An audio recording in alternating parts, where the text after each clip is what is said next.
3 ম্যাচের ওয়ানডে সিরিজের শেষ ম্যাচে 99 রানে শ্রীলঙ্কার কাছে হারল বাংলাদেশ। থেকে 2-1 ব্যবধানে সিরিজ জিতল শ্রীলঙ্কা। 285 রানের জবাবে খেলতে নামে 39.4 ওভারে সব কয়টি উইকেট হারিয়ে 186 রান করে টাইগাররা।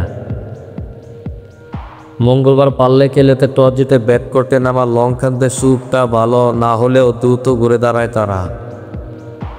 শুরুতেই মাদুস্কা 1 রানে ফিরলেও দ্বিতীয় উইকেট জুটিতে কুশল মেন্ডিস ও তাতুল নিশাঙ্কা ত্যাগ করেন 56 রান।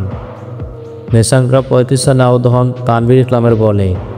এরপর কামিন্দু মেন্ডিসও টিকতে পারেননি বেশি সময়, তাকে এলপিডব্লিউ করে ফেরান মেহেদী হাসান মিরাজ। এক পর্যায়ে 100 রানের 3 উইকেট হারিয়ে কিছুটা চাপে পড়ে শ্রীলঙ্কা। তবে সেখান থেকে দলকে টেনে তুলেন কুশল মেন্ডিস ও চারিত আসালাঙ্কা। চতুর্থ উইকেট জুটিতে তারা করেন 124 রানের দুর্দান্ত পার্টনারশিপ। ষষ্ঠ ওয়ানডে সেঞ্চুরি তুলে নেন কুশল মেন্ডিস, যা বাংলাদেশের বিপক্ষে তার দ্বিতীয় শতক। তিনি করেন 114 বল 124 রান। আসালাঙ্কার ব্যাট থেকে আছে 58 রান।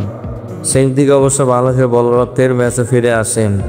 কুশল ও আসালাঙ্কাকে ফেরানোর পর আর কোনো বড় জুটি করতে পারেনি লঙ্কানরা। লিয়ানাগো 12 রান, ডেল্লাগো 6 রানে দ্রুত বিদায় নেন। ওয়ানেন্দু হাফাঙ্গ 18 রান ও চামিরা 10 রানে অপরাজিত থাকেন। বাংলাদেশের হয়ে তাসকিন আহমেদ ও মেহেদী হাসান মিরাজ নেন 2টি করে উইকেট। একটু করে উইকেট নেন তানজিম হাসান সাকিব, তানভীর ইসলাম ও শামীম হোসেন। জবাবে খেলতে নেমে 39.4 ওভারে সবকটি উইকেট হারিয়ে 86 রান করে টাইগাররা। দলের হয়ে সর্বোচ্চ 51 রান করেন তাওহিদ হৃদয়। দুইকে সর্বোচ্চ 28 রান করেন ইমন ও মিরাজ। এছাড়া রাকিব আলী 27, তানজিদ হাসান 17 ও শামীম হোসেন 12 রান করেছেন।